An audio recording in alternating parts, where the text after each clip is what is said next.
바울이 쓴 에베소서에서 가장 많이 나오는 단어를 제가 두 단어라고 말씀을 드렸습니다. 하나는 풍성이요, 또 하나는 충만이라고 할 수 있습니다. 풍성은 뭐라고 그랬죠? 양적인 성장. 그리고 충만은 질적인 강조라고 할 수 있습니다. 양적인 성장이라면 뭘까요, 여러분? 교회의 양적인 성장은 교회의 성도가 많아지는 것이겠죠. 교회의 재정이 많아지는 것이겠죠. 교회의 건물도 더 커지는 거겠죠. 그런데 그러한 양적인 성장만이 되면 안 된다는 겁니다. 그 안에는 충만한 성장이 있어야 한다는 거예요. 그건 뭘까요? 교회 안에 있는 성도님들의 영적인 체력이 강해지는 거예요. 내실이 든든해져야 한다라는 겁니다.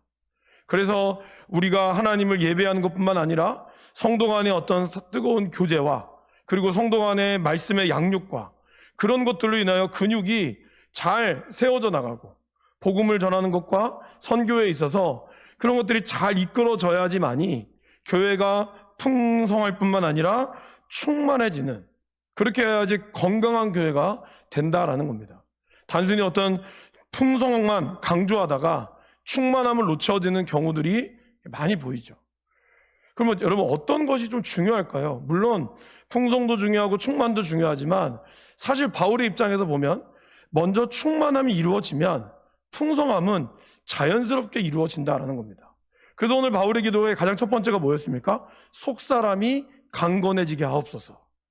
성령으로 말미암아 그러한 속사람이, 우리의 내면이, 교회로 보면 교회 안에 어떤 질적인 말씀에 대한 묵상과 그리고 그 말씀을 같이 연구하고 주님을 닮아가기를 원하는 그러한 마음들이 우리 가운데 샘솟듯 일어날 때 그 안에 있는 내면의 충만함이 우리의 겉에 우리를 막고 때로는 우리를 두렵게 하는 이것들이 깨지게 된다는 거예요.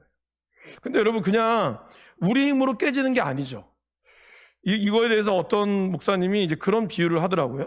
그 알에서 태어나는 뭐 병아리라든지 그렇게 할 때 이제 어미 닭이 처음 어느 정도 기간이 되면은 안에서부터 병아리들이나 이렇게 쪽쪽 쪼잖아요. 그러면 그거를 맞춰서 어미 닭이 같이 쪼아준다는 거죠. 그렇게 해서 탄생이 되는 거죠.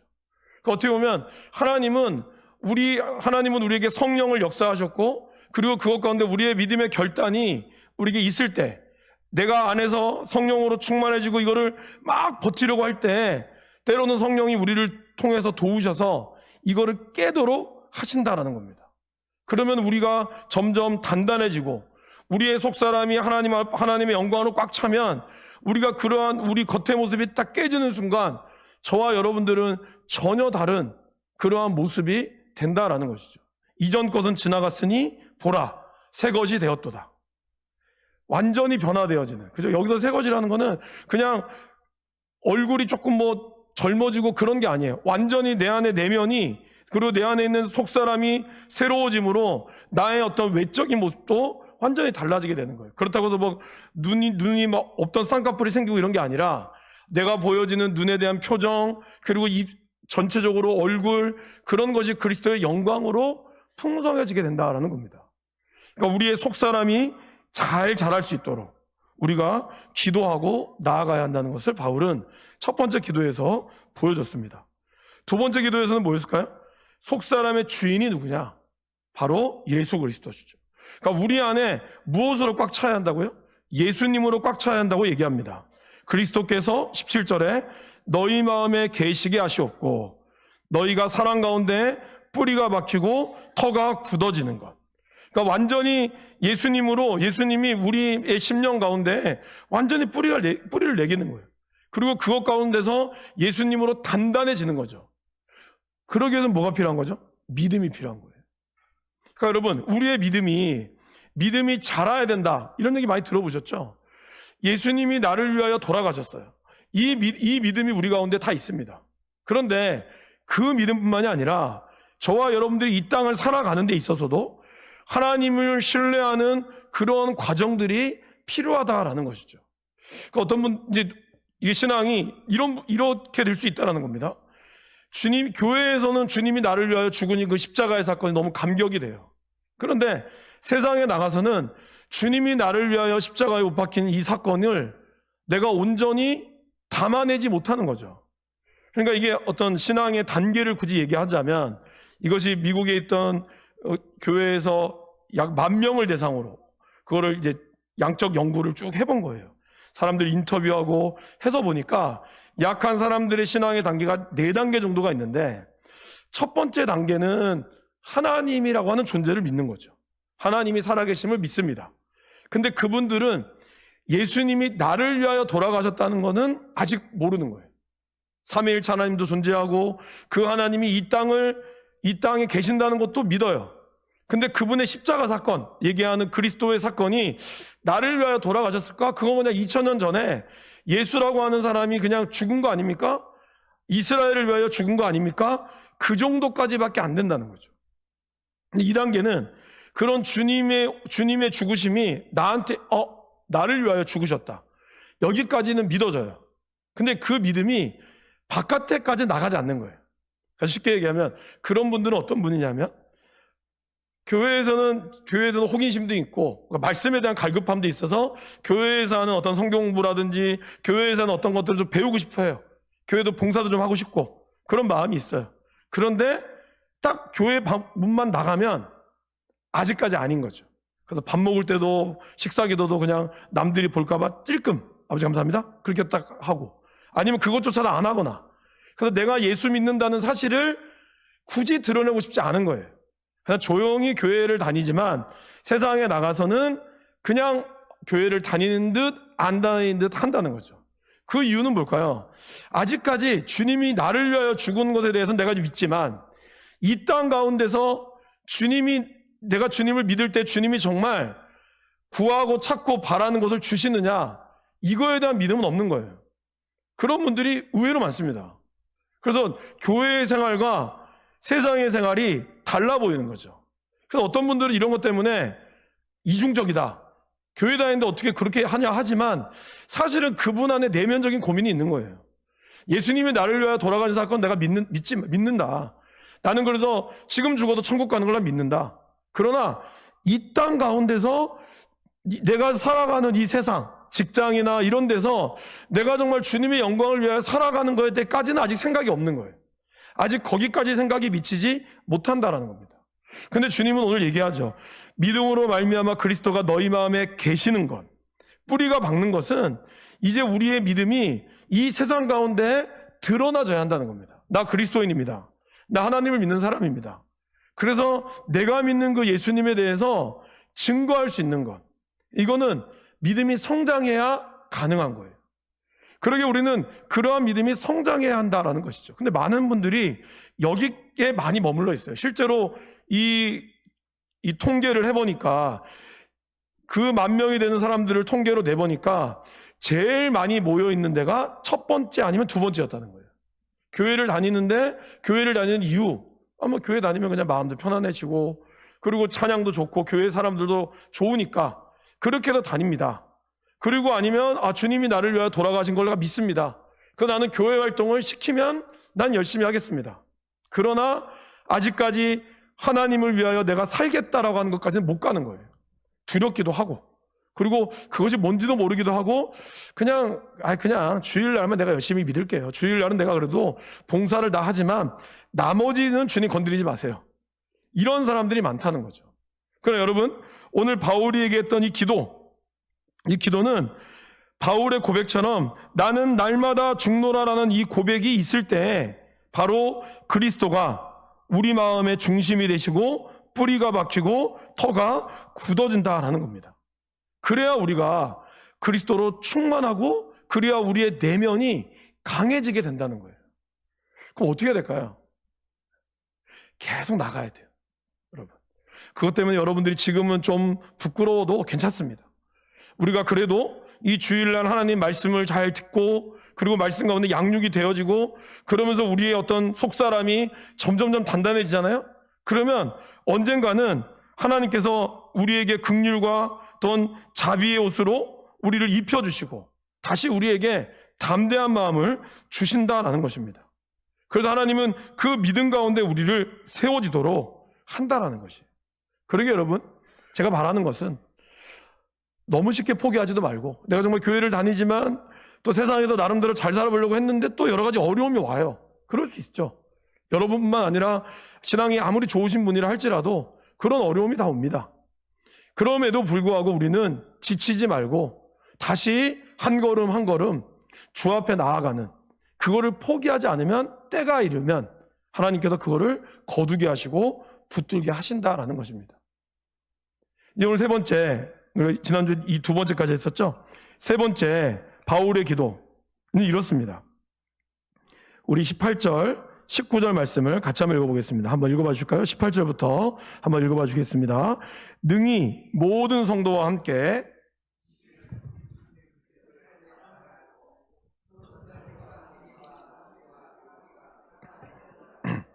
하나님의 모든 충만하신 것으로 너희에게 충만하게 하시기를 구하노라. 오늘 바울은 이렇게 기도하죠. 모든 성도와 함께, 이렇게 터가 굳어진 모든 성도와 함께 지식에 넘치는 그리스도의 사랑을 알고, 여기서 안다는 거는 지식적인 알미 아니라 이걸 붙잡는다는 뜻이에요, 원래는. 그러니까 이 지식에 넘치는 그리스도의 사랑을 내가 붙잡는다는 거예요. 그래서 붙잡아서 그분의 사랑이 넓이가 얼마인지, 길이가 얼마인지, 높이가 얼마인지, 깊이가 어떠한지를 깨닫기를 기도했다는 거예요. 자, 그럼 여러분, 하나님의 사랑의 너비는 얼마나일까요? 하나님의 사랑의 너비는 모든 민족을 사랑하시는 것만큼 그 너비가 넓다라는 것입니다. 예수님의 사랑은 어땠죠? 창녀와 세리와 가늠한 사람, 그리고 각종 병이 든 사람과 귀신 들린 사람, 심지어는 십자가의 한편에 있던 강도까지 포용하셨던 사랑이었습니다.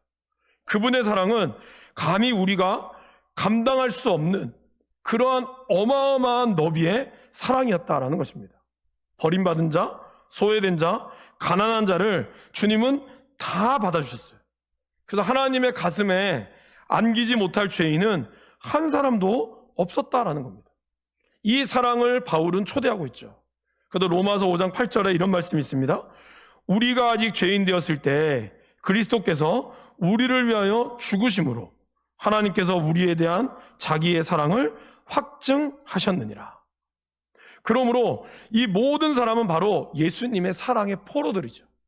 그 사람이 어떠한 사람이든지 간에 예수님은 그 사랑의 포용성을, 그 누구도 예수님의 그 사랑의 포용성을 다 체험할 수 없다라는 것입니다. 그만큼 하나님의 사랑은 넓다라는 거예요. 그러면 그분의 사랑의 길이는 어떨 거야? 이 길이라고 하는 것은 영원성을 뜻합니다. 그분의 사랑은 너무 길어서 끝이 보이지 않는 거예요. 마치 제크와 콩나무처럼 하나님의 그 사랑이 영원까지, 죽음을 넘어서까지 그러한 사랑이 있었다라는 겁니다. 여러분, 그분의 사랑의 처음 시작이 어디였죠? 우리 에베소서 1장 보실까요? 그분의 사랑의 처음은 바로 이렇습니다. 4절 말씀, 에베소서 1장 4절 말씀. 곧 창세전에 그리스도 안에서 우리를 택하사 우리로 사랑 안에서 그 앞에 거룩하고 흠이 없게 하시려고. 그러니까 하나님의 사랑은 어떻다고요? 이미 창세 전부터 그분의 사랑, 변함없는 그분의 사랑이 시작되었다는 거예요. 그러면 그분의 사랑의 끝은 어딜까요? 우리가 죽음 넘어서의 부활까지. 곧 그 말은 뭘까요? 하나님의 사랑은 처음도 끝도 없다라는 거예요. 우리는 처음과 끝을 매듭짓죠. 태어나면서 우리는 처음 시작합니다. 그리고 우리의 인생이 죽으면 끝나요.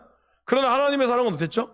여러분들이 태어나기 전부터, 여러분의 형질이 이루어지기 전부터, 여러분들이 어머니의 자궁에 있을 때부터 하나님의 눈이 여러분을 지켜보고 계셨어요.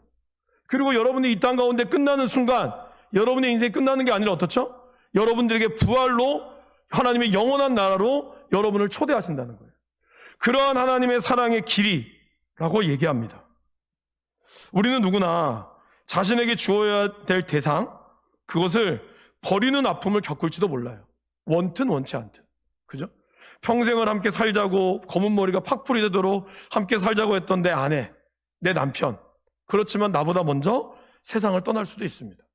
원치 않는 질병으로, 원치 않는 아픔으로 이별해야 될 수도 있어요. 내 자녀가 태어날 때 나보다 먼저 떠나지 않기를 간절히 바라지만 정말 안타깝게도 나보다 먼저 떠날 수도 있다라는 것이죠. 내가 그렇게 간절히 우정을 외치고 우리 끝까지 변치 말자라고 하지만 어떠한 일들로 인하여 내가 그 약속을 지키지 못할 수 있다라는 거예요. 우리는 그 사랑의 길이가 영원하기를 바라지만 사실 우리의 사랑의 길이는 짧아질 수 있죠. 더더군다나 하나님의 사랑도 그렇습니다. 주님이 우리를 붙들었지만 우리도 모르게 그 사랑을 놓고 싶을 때가 있죠. 여러 가지 상황으로 맞이해서. 그러나 그분의 그 길이는 여러분들이 하나님을 실망시켰든지 간에 아니면 여러분들이 그 사랑을 실패하고 싶었든지 간에 하나님은 결코 우리를 포기하는 법이 없다라는 것입니다. 그분의 그 사랑은 어떠한 길이로도 잴 수 없고 그 어떠한 이 길이를 잴 수 있는 이 땅에 있는 존재하는 가장 긴 길이를 잴 수 있는 기계로도 하나님의 사랑을 잴 수 없다라는 것입니다. 자, 그분의 사랑의 높이는 어떠할까요? 그분의 사랑의 높이는 하늘 보좌 위에서 우리를 간구해 주신다는 거예요. 그러니까 그분의 사랑의 높이는 하늘 보좌까지 있다는 거죠. 여러분, 죄악의 벽이 너무 높아요. 그래서 이 죄악의 벽을 내가 뚫고 싶고 지나가고 싶지만 너무나 많은 죄악을 내가 쌓았다는 거죠. 저희가 얼마 전에 그 지선 전도사님 때 초청을 한 가족이 있거든요. 그분이 뭐 어릴 때 교회를 다니긴 했지만 이제 결혼하시고 뭐 거의 교회를 처음 나온 거죠. 근데 그 이제 목사님하고 식사한 게 평생 처음이고, 그러니까 사실은 제가 더 민망할 정도로 목사님하고 하니까 너무 부담스럽다는 거예요. 밥을 먹는다는 게. 그러면서 자기가 교회를 못 나오는 이유, 죄를 너무 많이 졌다는 거예요. 죄를 너무 많이 지니까 가면 내가 과연 감히 교회에 내가 갈 수 있을까? 그러한 것이 두려워서, 물론 그것도 핑계일 수는 있겠지만 그런 것 때문에 교회를 못 나온다는 거예요. 어떻게 보면 많은 사람들이 그런 두려움 때문에 정말 교회를 못 오시는 분도 있을 겁니다. 아, 나는 술도 마셔야 되고 나는 담배도 피워야 되고 나는 내가 하고 싶은 대로 해야 되는데 교회 가면 이것도 못하게 하고 저것도 못하게 하고 이것도 주일도 매주 지켜야 되고 이래서 나는 교회 못 가겠다. 우리가 아무리 괜찮습니다. 그래도 교회 그냥 생활 날씨 때마다 오셔도 됩니다. 뭐 교회 다녀도 술 마셔도 됩니다. 담배 피워도 됩니다. 나중에 하나님이 다 하실 거니까 그게 문제가 아니라고 해도 우리 스스로가, 그분들 스스로가 그들 스스로의 죄의 벽을 만들고 있다는 거예요. 계속해서. 사실 우리도 그렇지 않습니까?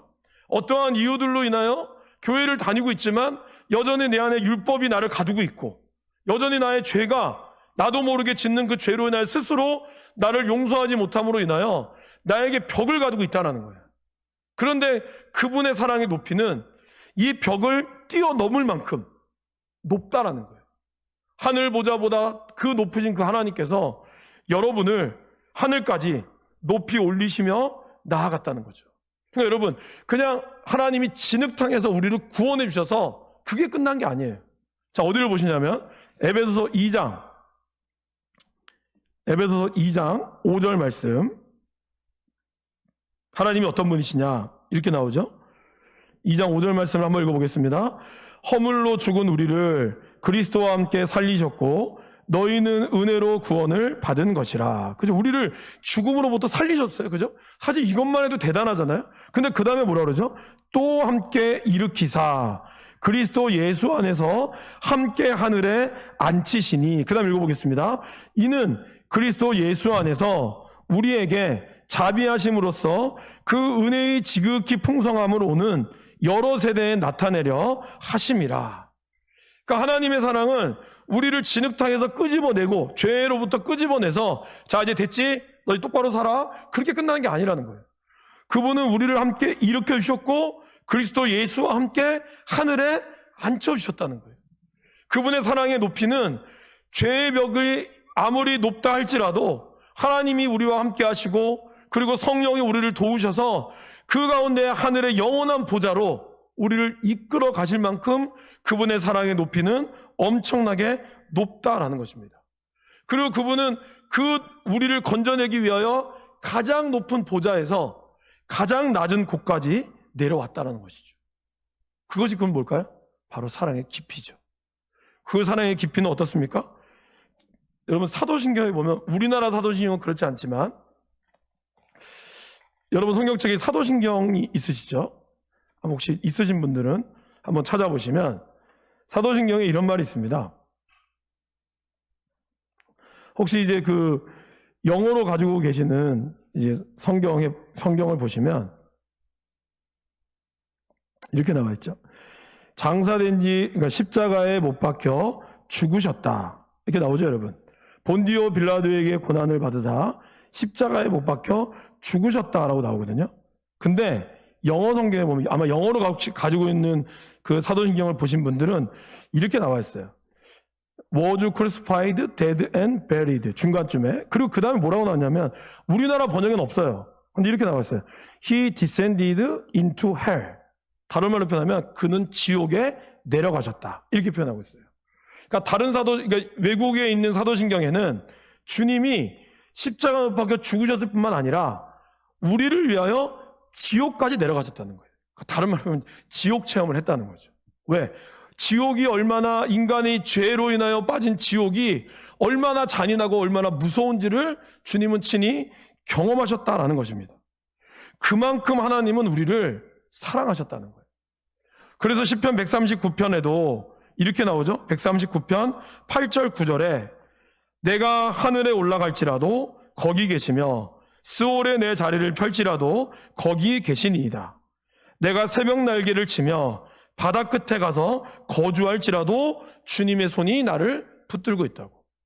그러니까 하나님의 사랑의 깊이는 우리가 아무리 깊은 심연의 골짜기, 우리가 아무리 나 주님을 찾고 싶지 않습니다, 나를 제발 내버려 두세요 라고 하는 그 깊은 어둠의 골짜기까지도 주님은 친히 함께 하신다라고 말씀하고 있다라는 것입니다.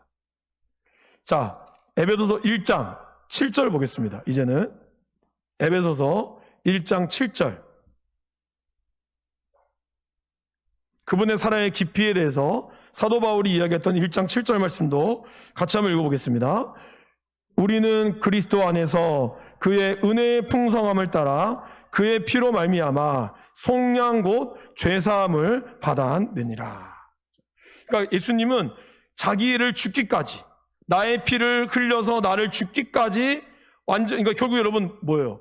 인간의 어떤 가장 깊은 고난은 뭐죠?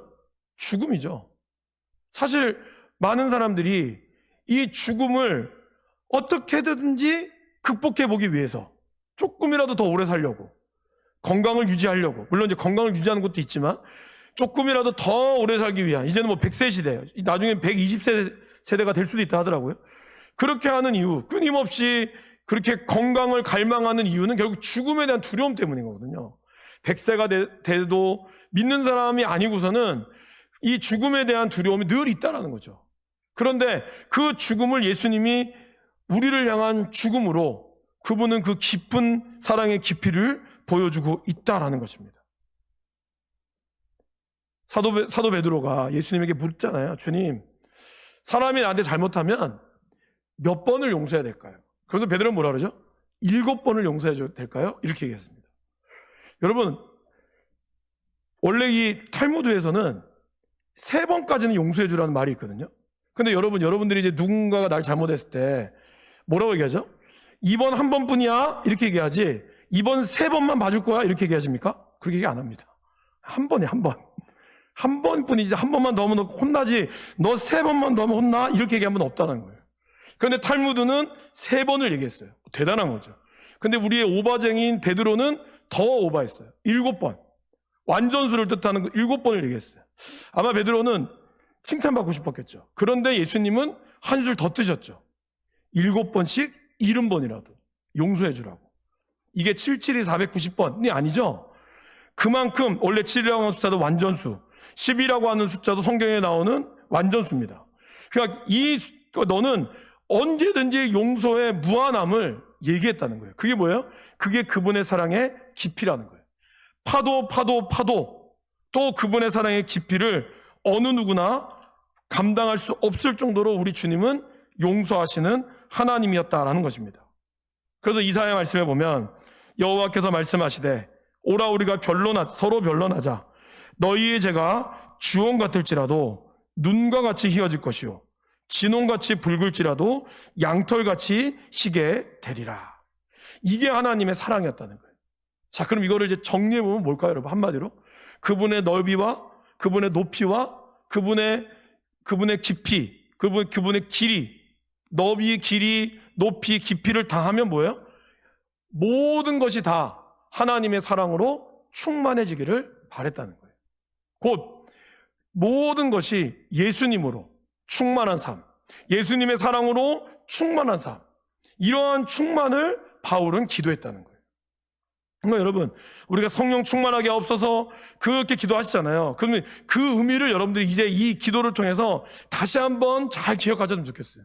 그분의 충만함은 너비에 있어서 포용하지 못할 분이 없고, 길이에 있어서 그분의 길이는 어느 누구도 끊어낼 수 없고, 높이에 있어서 우리가 아무리 죄가 많다 할지라도 그분은 우리를 보좌로 이끄실 만큼 높으신 사랑을 가지고 있고, 우리가 아무리 죄악의 구렁텅이에 깊은 인생의 나락에 떨어져도 하나님은 거기서도 나를 붙드시며 이끄시는 그러한 모든 것이 예수님의 충만함이라는 것을 기억하라라고 얘기한다는 것입니다. 근데 오늘 바울이 그러한 사랑을 너희들이 지식으로만 알지 말고 지식에 넘치는 그리스도의 사랑으로 알아라는 거예요. 그걸 사랑을 붙잡으라는 거예요. 그럼 여러분, 이거를 붙잡는다는 것은 뭘까요? 이거는 경험해 봐야 한다는 거예요. 하나님의 사랑을 경험해 봐야 한다는 거예요. 하나님이 인자하십니다. 하나님의 사랑은 무한하십니다. 하나님은 변함이 없으십니다. 그럼 여러분, 이 사랑을 우리가 어떻게 경험할 수 있을까요? 우리는 하나님께 예배함으로 경험할 수 있다는 거예요. 그리고 여러분들이 주님을 위하여 일하는 것으로 하나님은 그 가운데 하나님의 역사를 보여준다는 겁니다. 그리고 하나님은 여러분들을 고난 가운데서 그분의 사랑을, 하나님에 대한 여러분의 사랑이 얼마나 깊은지를 우리는 때로는 고난을 통해서 알게 됩니다. 그럼 나는 고난도 받기 싫고 그래도 알고 싶다. 그럼 어떻게 해야 될까요? 선교를 가셔야 돼요.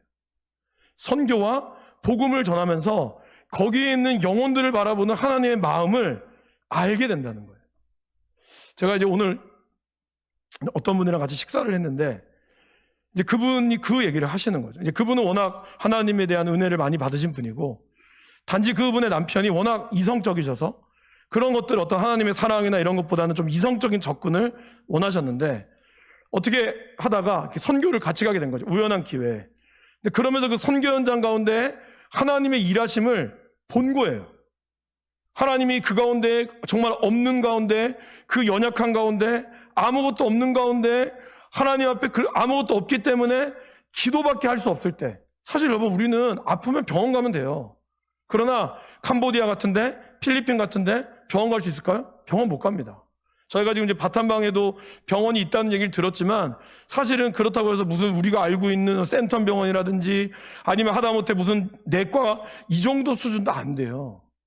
그런데 아이들은 아파요. 당장 병원을 데려가는 게 맞아요. 근데 데려갈 수 있는 시설은 없어요. 그럼 우리는 어떻게 할 수밖에 없을까요? 우리는 기도할 수밖에 없어요. 근데 놀랍게도 하나님 그 기도 가운데 응답하신다는 거예요. 그분의 아픔을 만지시고 그분의 아픔을 역사하시고 붙드신다는 거예요. 우리가 의사도 아닌데. 그러니까 우리가 선교 현장에 가는 것, 그리고 우리가 복음을 전하는 현장에 가는 것, 그것은 하나님이 주시는, 내가 말씀에 순종하는 것도 되지만, 제가 말씀드렸죠. 저를 따라해 보실까요? 순종은 곧 축복의 약속이다. 순종은 곧 축복의 약속이라는 거예요. 하나님이 여러분들에게 순종하라고 하는 것은 너 내 말 안 들으면 벌 줄 거야? 그게 아니에요. 그 순종을 할 때 내가 너에게 숨겨놓은 축복이 숨겨져 있어. 순종해. 그러면 네가 알지 못하는 어마어마한 거를 받게 될 거야. 그것이 하나님이 우리에게 선교와, 그리고 여러분들이 또 교회에서의 봉사와, 그리고 여러분들이 하나님을 예배하는 가운데 느껴지는, 그러면 이 그리스도의 사랑이, 하나님의 사랑이 얼마나 높은지, 정말 이 한 영혼을 위하여 주님이 이 땅에 오셨구나, 그거를 알게 된다는 거예요. 그리고 이 한 영혼을 위하여 주님이 포기하지 않으셨구나, 그거를 알게 된다는 거예요. 그것이 여러분의 고난의 현장 가운데서 하나님은 보여주시지만, 우리의 선교 현장 가운데서, 우리가 하나님의 복음을 증거하는 삶의 현장 가운데서, 여러분들이 복음을 증거하고 여러분들이 복음을 나타내는 그곳에서 하나님은 역사하신다라는 것입니다. 그래서 바울은 그러한 이 지식에 넘치는 그리스도의 사랑을 온전히 알기를 원했다라는 겁니다. 그래서 마지막 바울은 이렇게 기도하죠. 모든 충만이 우리 안에 충만하기를 기도했고 20절에 보세요. 우리 가운데 역사하시는 그 하나님, 근데 그분이 우리가 구하는 것과 생각하는 것보다 뭐예요? 더 넘치도록 주신다는 거예요. 우리가 기도하고 우리가 바라잖아요. 근데 우리가 주의 말씀에 순종하잖아요. 그러면 하나님은 우리가 구하고 바라는 것보다 그 이상으로 하나님은 언제나 채워주신다는 거죠. 그것을 바울은 기도했습니다. 그것이 우리의 삶과 교회 안에서와 예수 그리스도 안에서, 그래서 넘치게 하실 그분이 우리의 평화교회 안에서, 여러분의 가정 안에서 하나님의 영광이 영원토록 일어나기를 간절히 기도했다라는 것입니다.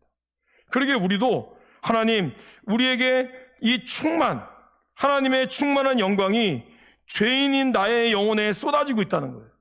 그 충만한 사랑이 오늘 나에게 임하고 있다는 거예요. 그 임함이 영원토록 하나님 앞에 세워지기를. 그러기 위해서는 여러분들이 순종의 걸음에, 예배의 걸음에, 또 복음의 걸음에 서 있어야 한다는 겁니다. 그러면 하나님이 여러분들 가운데 예비했던 그 놀라운 축복들을 우리에게 허락하시고 우리에게 붙드시고 우리에게 이끌어 주신다라는 것입니다. 제가 오늘 정말 기쁜 전화를 하나 받았어요. 제가 예전에 안양제일교회에 있을 때 저희 교구 식구였는데, 이분 남편이 이제 의료의 과실로 한순간에 온몸이 마비가 되셨어요. 그런데 대형 병원을 상대로 여러분 의료소송을 벌이면 못 이기는 거 아시죠? 거의 못 이깁니다. 그래서 그거를 몇 년 끌었냐면 15년을 끌었어요. 그런데 오늘 저한테 전화가 왔어요. 오늘 판사가 최종 판결을 내렸다는 거예요. 100% 병원의 잘못이다. 그러면서 그 판사분이 이제 우리 권사님은 안 가고 변호사를, 대리 변호사에게 존중의 말로 그동안 가족들이 겪을 고통과, 그 남편 돌아가셨거든요. 제가 오고 나서, 제가 이 교회에 오고 나서 1년 후쯤에 돌아가셨던 것 같아요. 그래서 사진인데 그때 제가 참 많이 갔죠. 가기도 갔고 당연히 해야 될 일을 했는데, 그러니까 이분이 그걸 기억하시고 저한테 전화가 오신 거예요. 먼저 이 소식을 알려주기 위해서. 하나님이 정말 이 살아계심을 제가 다시 한번 느꼈습니다. 그 15년 동안 병원에서 이 핑계 저 핑계로 해서 권사님 혼자, 원래 안양에서 안양 1번가 지하상가가 굉장히 유명했거든요. 거기에서 그 신발 가게를 2개를 크게 해서 신데렐라라고 하는, 그래서 정말 돈을 쓸어 담았었거든요. 그 권사님이. 저 오기 전이긴 하지만. 그러는데 남편이 갑자기 그냥 정말 여러분 이런 표현 아시죠? 걸어 들어갔다가 누워 나왔어요, 이분이. 그러면서 이 괴질로 손가락 잘리고, 그러면서 대소변을 이 권사님이 거의 10년 동안 받아낸 거예요. 그러면서 돈은 돈대로 다 깨지고, 이 안양에 살다가 안산까지 이사 가면서 그렇게 남편을 그 지극정성으로 받았던 그분인데, 그래도 포기하지 않으신 거죠. 그래서 이제 저희 교회 또 안양 샘병원에 우리 이사장님이 계셔가지고 그분에게 또 얘기도 하고. 근데 이게 그 병원에서 하는 일은 이분의 증세가 이렇다. 근데 이것도 병원에서 잘 안 해주는 거예요. 왜? 대형 병원이랑 싸워야 되는 걸 알았거든요. 그러니까 권사님도, 이 원장님도 주저하고. 그런데도 어떻게 하든지 그냥 가서 들이밀기도 했고, 또 제가 물러나고 나서도 권사님이 그냥 어떻게 하는지 그냥 진단서를 써달라고 그냥 들이민 거예요. 그런 가운데 하나님께서 그 가정을 만지시고 역사하셔서, 오늘은 아니겠죠. 한 일주일, 몇 주 됐겠죠. 그러면서 권사님이 이제 돈을 받았다고 너무 감사 인사를 전해주신 거죠. 정말 너무 감사했어요. 여러분, 하나님의 그 사랑이 우리의 그 넘치도록 채워주시는 그 은혜들이 있다라는 거예요. 저는 다른 거 다 떠나서 하나님께서 정말 살아계시는구나. 이 권사님이 참 교회도 못 나오셨고, 남편 매일 거의 밤낮 없이 뒷바라지 해야 되기 때문에 그런 가운데 있었고, 그래서 저희가 교회를 못 나오시니까 찾아가서 뭐 교회 신문도 드리고 주보도 드리고, 영상으로도 또 드리게 하고, 또 큰딸이 또 애가 없어요. 결혼을 했지만 아기가 없어서 여러 가지 고민이 많은 그러한 막 상황 가운데, 셋째 딸은 또 유방암 걸려가지고 계속 어려운 상황들이 계속 있었거든요. 그러한 상황 가운데서도 하나님께서 그 가정을 이렇게 권사님의 목소리를 들으니까 이렇게 만져주셨구나. 하나님이 그래도 그 기도를 들어주셨구나. 15년의 이 긴 싸움이 종지부가 끊어진 거죠. 여러분, 하나님의 그 사랑이 우리 가운데 영원히 편치 않는다는 거예요. 그러게 우리가 정말 하나님의 인도하심을 믿고 때로는 고난 가운데 있어도 내 속사람을 강건케 하시도록 기도하시고 정말 그리스도가 내 마음에 뿌리가 박혀서 정말 내가 어디 가나 예수, 어디 가나 내가 주님의 영광, 이거를 증거하며 나아간다면 하나님께서 우리 가운데 넘치도록 채워주시고 붙들어주게 될 줄 믿습니다. 우리 교회가 정말 그러한 예수님으로 충만한 교회, 그래서 정말 예수님의 이름을 부르짖을 때 주님이 나머지 모든 것들을 채워주시는, 성도님의 가정가정마다 그렇게 채워주시는 역사를 경험할 수 있기를 간절히 축원합니다.